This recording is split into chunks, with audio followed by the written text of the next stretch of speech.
Wow, that's such a cool idea to build. Why didn't I figure it out myself? Let's learn how to build a cop car.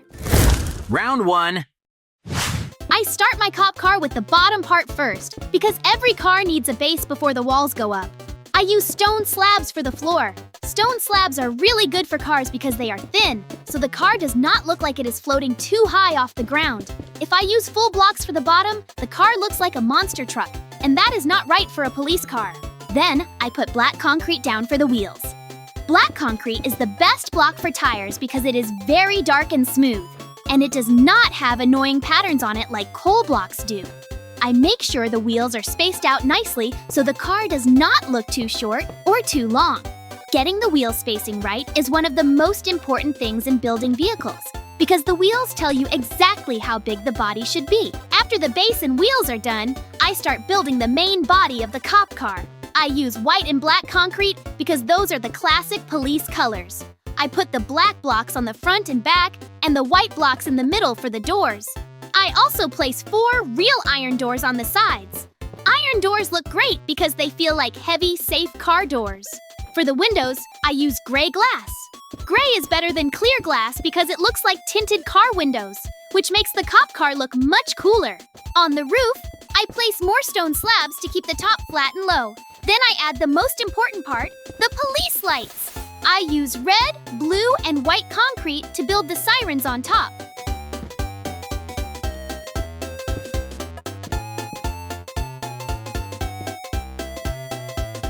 Finally, I walk around the car and add small details. I put stone buttons on the black wheels so they look like hubcaps.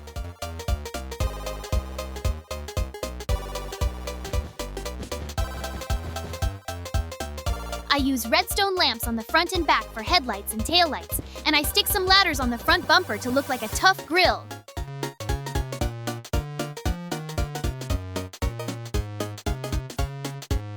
Phew, it took so much effort.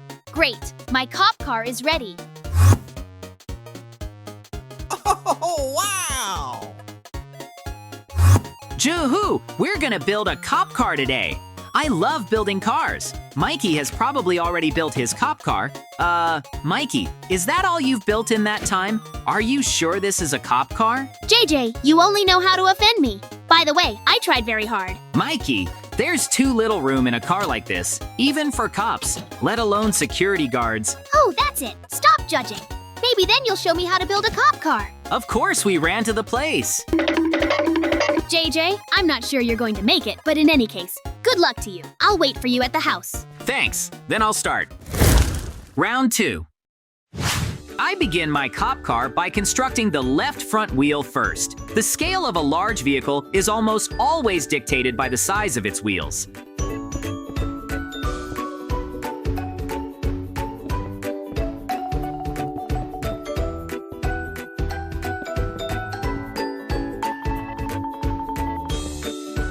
If I build the body first, I risk making the wheels disproportionately small.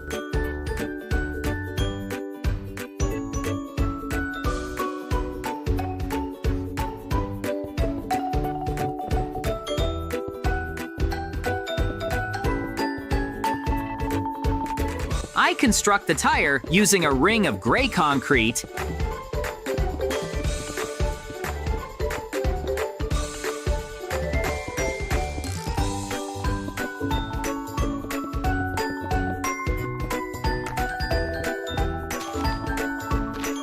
and I fill the inner hub with light gray concrete to represent the metallic rim.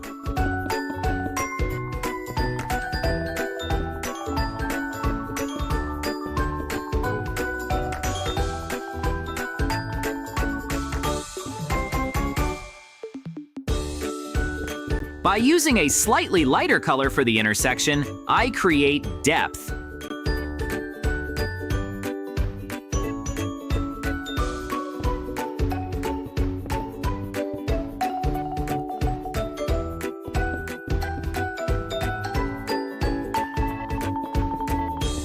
A solid wheel looks too blocky, but a two-tone wheel suggests mechanical structure.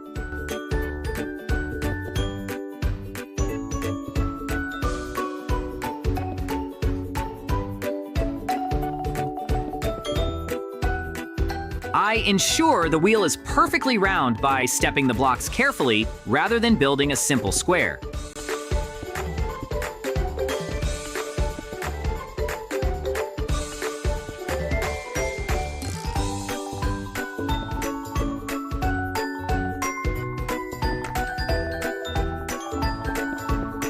Minecraft blocks are rigid, so creating the illusion of a curve requires precise block placement.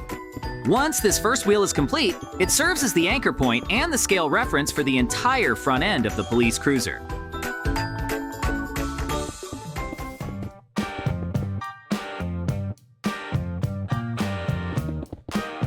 Moving horizontally from that first wheel, I begin constructing the front bumper.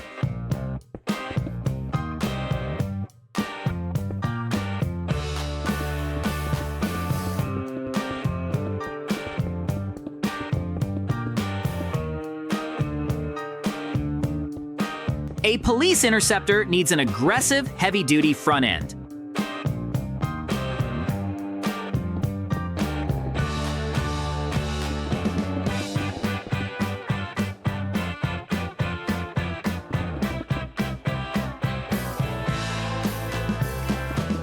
I use a combination of black and white concrete to establish the lower line of the chassis.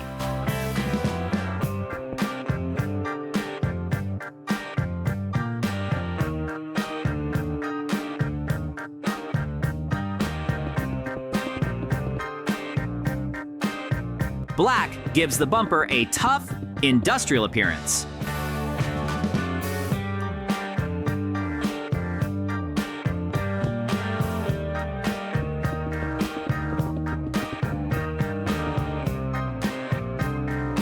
While the white sections begin to establish the classic police color scheme.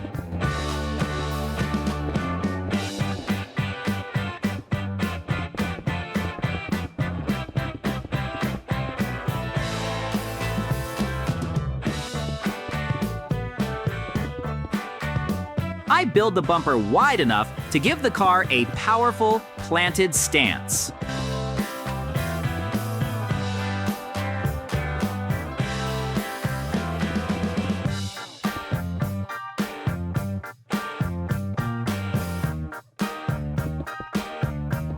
A narrow car looks weak and unstable, but a wide track width implies speed and control.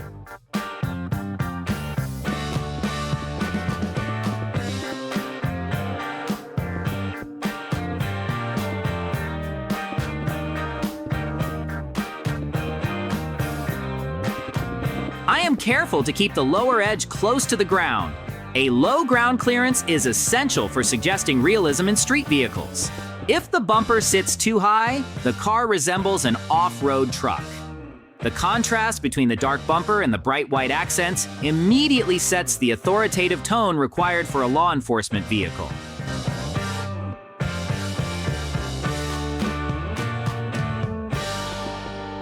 Following the exact same structural logic, I move to the right side and construct the right front wheel.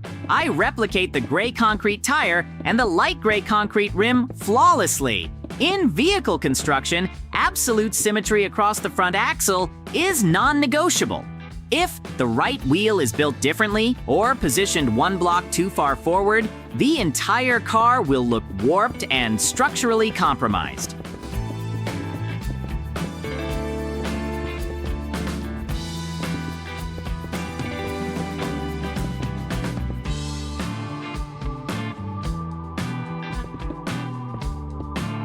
I constantly check the alignment between the two front wheels, ensuring they frame the black and white bumper perfectly. With both front wheels established, the car's track width is locked in.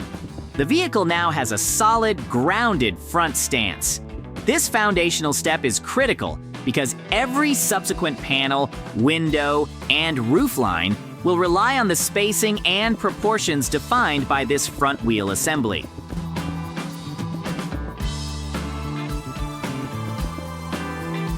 Next, I focus on the face of the cop car. I integrate the headlights directly above the black bumper using bright white concrete.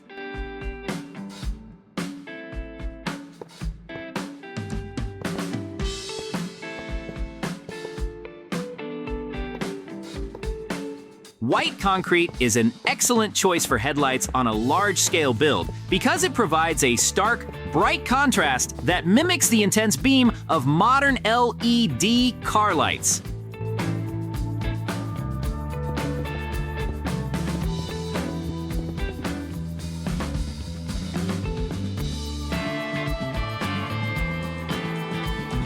Between the headlights, I construct the radiator grille using black ladders attached to black blocks. This is a very effective detailing technique.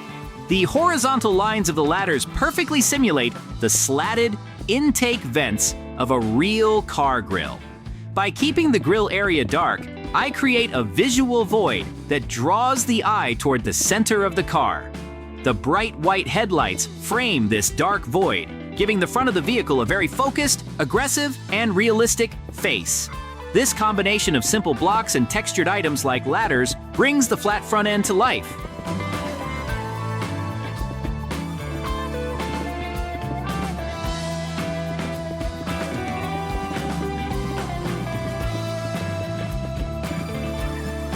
Above the grille and headlights, I begin forming the hood of the car using solid black concrete. The hood of a police cruiser is traditionally a large, flat, dark surface, which helps reduce glare for the driver and adds to the intimidating color scheme. I build the hood sloping gently upward toward the cabin. Creating a slope with square blocks requires staggering the layers carefully. If the hood is completely flat, the car looks like a box. If the slope is too steep, it looks like a wedge. I use full blocks to create a substantial, heavy feel, which is appropriate for a high-performance interceptor carrying a massive engine. The black concrete provides a seamless, smooth texture that resembles polished automotive paint. The long, dark hood successfully transitions the structural weight from the front bumper up toward the windshield area.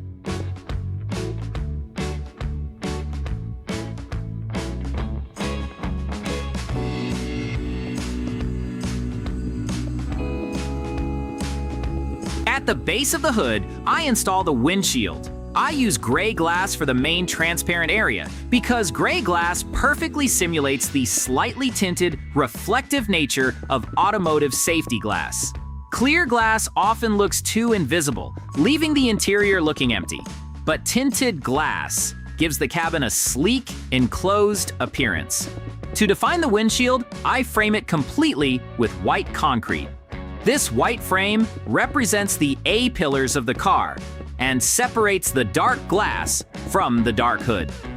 Framing glass with a contrasting solid material is an essential architectural trick. It gives the window a definitive shape and prevents the dark glass from bleeding into the black concrete below it. The sloped windshield, framed in bright white, leans back aggressively, setting a fast aerodynamic angle for the rest of the cabin and roofline.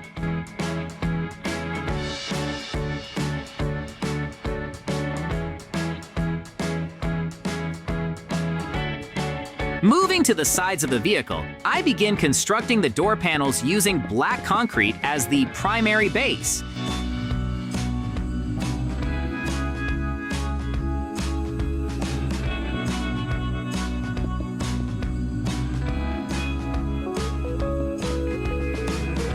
In many classic police cruiser designs, the doors provide the main canvas for the department's branding.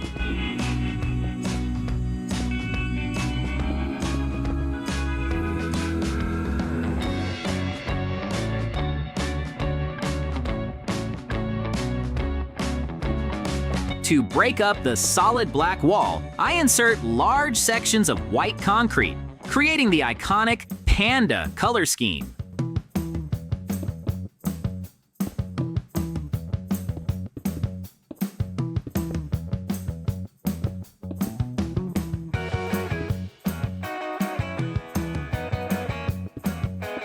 Within these white sections, I carefully place yellow concrete blocks to form the shape of a police badge or star.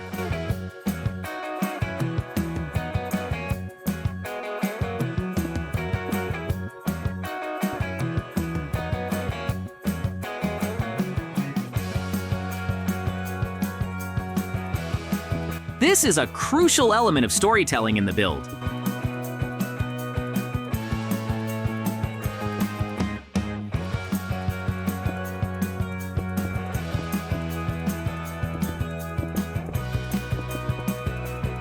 The yellow star immediately identifies the car as an official law enforcement vehicle, separating it from a regular black and white taxi or civilian car.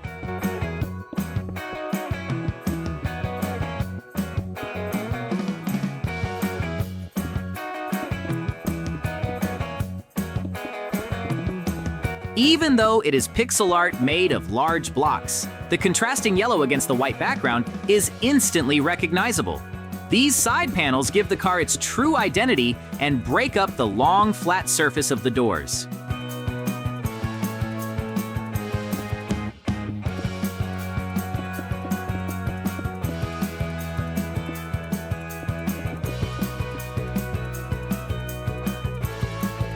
I continued developing the side profile by finishing the contour lines of the car with more white concrete.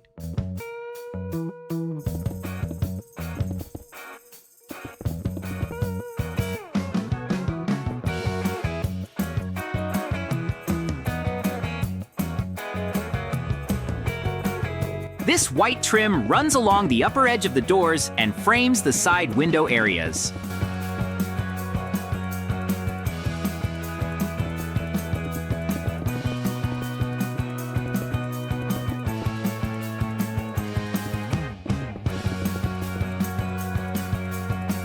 A strong contour line is vital for vehicle design because it defines the shape and flow of the car from front to back.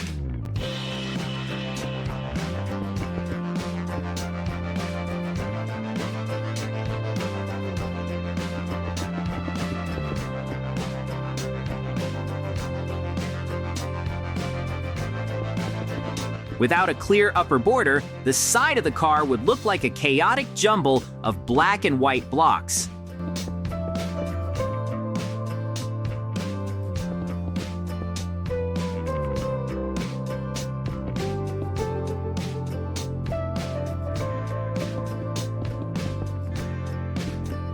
The white concrete provides a clean, continuous line that guides the eye toward the rear of the vehicle.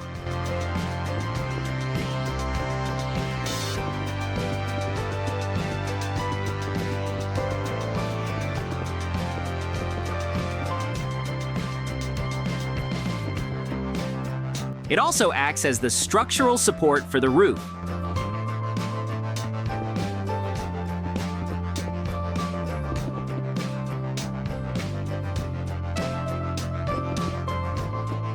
I am very careful to keep this line smooth and aerodynamic.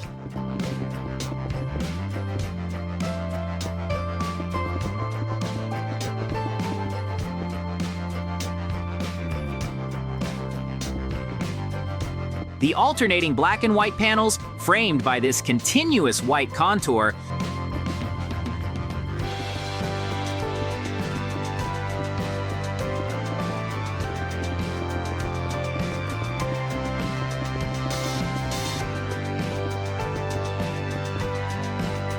make the side of the cop car look highly organized, professional, and visually striking.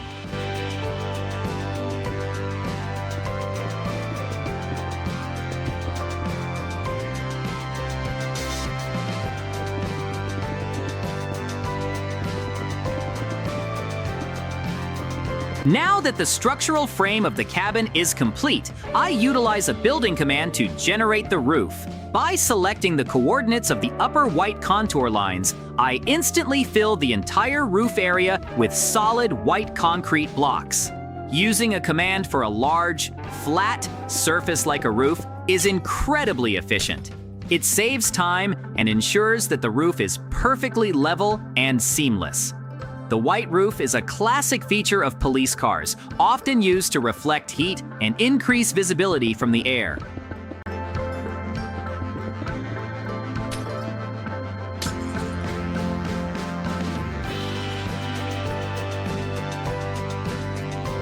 The bright white top caps off the cabin beautifully, providing a stark contrast to the dark hood and the tinted windows below. The command executes flawlessly, and the car suddenly gains a defined interior volume. The roof creates a sense of enclosure and completes the basic geometric shape of the driver's cabin.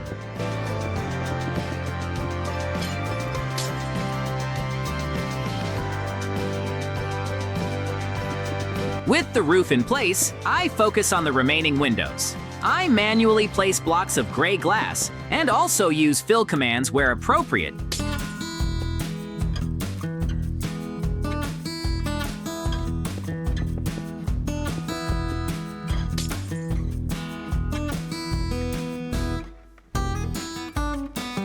To construct the side passenger windows and the large rear window. Consistency in material is key here. Using the same gray glass from the windshield ensures the entire cabin looks unified.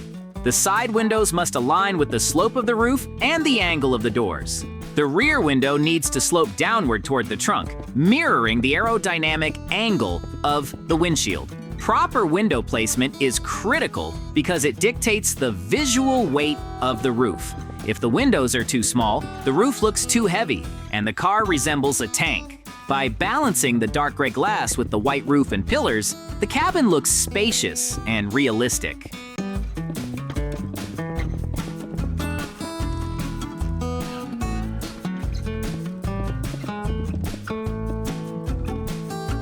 I move to the back of the car to construct the rear bumper and tail section. I use black concrete for the main structural bumper, maintaining the heavy, durable look established at the front. For the taillights, I use bright red concrete. Red is the universal color for automotive rear lighting, and the solid red concrete provides a strong, bold block of color that contrasts sharply against the black bumper.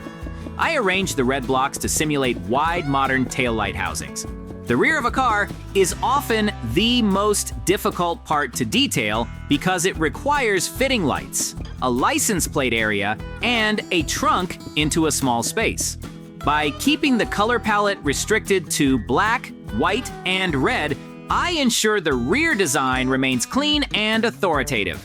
The red taillights give the back of the vehicle a finished, functional appearance.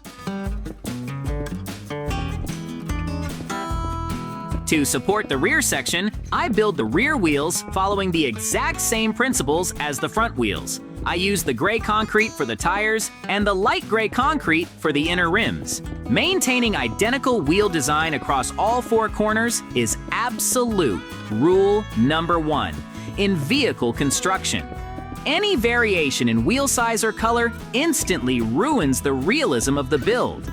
I position the rear wheels carefully, ensuring the wheelbase, the distance between the front and rear axles, is appropriately long for a full-size police interceptor.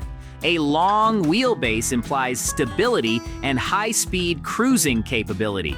I also double-check that the rear wheels align perfectly with the rear bumper and the side panels, ensuring the car's track width is uniform from front to back.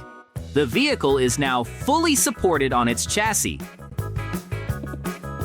I noticed some gaps in the lower side panels between the front and rear wheels, so I use a quick fill command to complete the lower side skirts with black concrete. This step is crucial for tying the front and rear sections of the car together. The side skirts visually lower the car's center of gravity, making it look faster and more aggressively styled.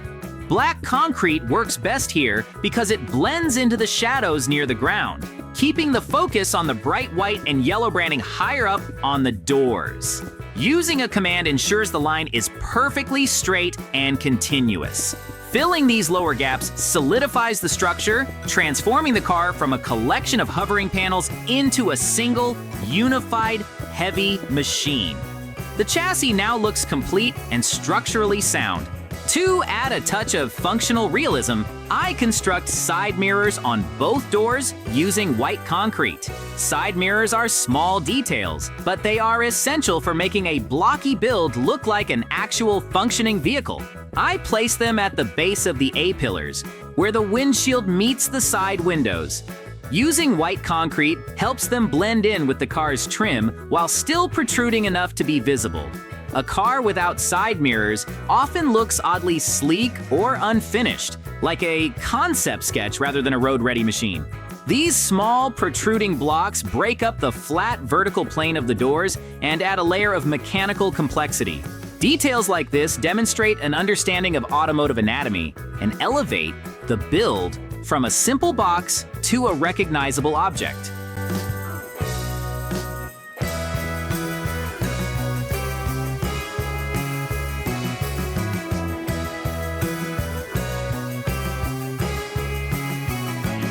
The most defining feature of a cop car is its light bar, so I moved to the center of the white roof to install it. I construct the light bar using a combination of red, blue, and light gray concrete. I use the light gray as the central housing and place the vibrant red and blue blocks on either side.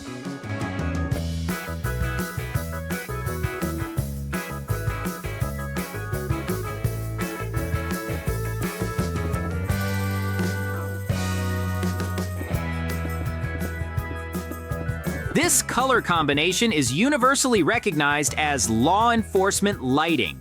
Placing it on the highest point of the vehicle ensures it commands attention.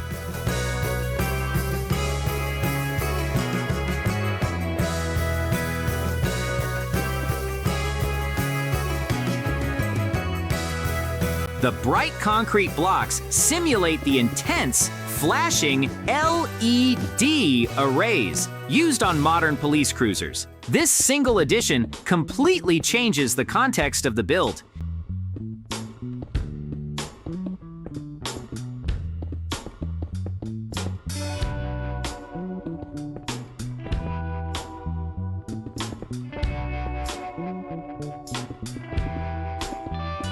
It is no longer just a black and white sedan, it is unmistakably an emergency response vehicle. The light bar serves as the visual crown of the car, completing the thematic design.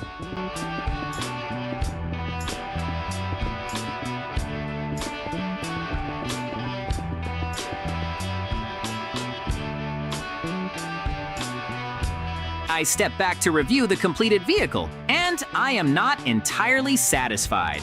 While the shape is correct and the colors are accurate, the scale feels a bit too small, and the blocky nature of the concrete limits the amount of fine detail I can include. A good builder must know when a design has reached its limit. Instead of spending hours trying to micro-detail this smaller version, I decide to use an advanced command to summon a different cop car that I designed and built previously in another world.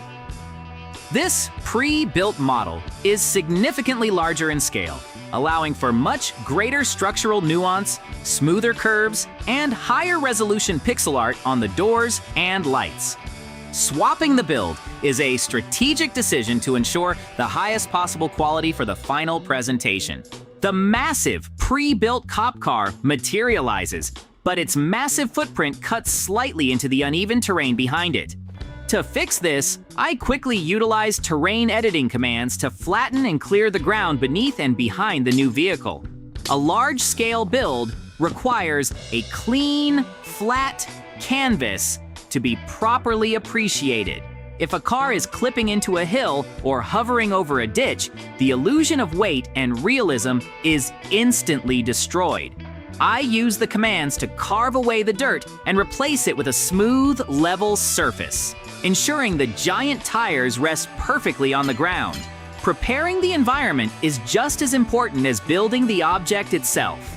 The leveled ground provides a proper stage, allowing the massive scale and intricate detailing of the new cop car to be fully visible without distracting background clutter. Great! My cop car is ready. It's time for me to show it to the guys.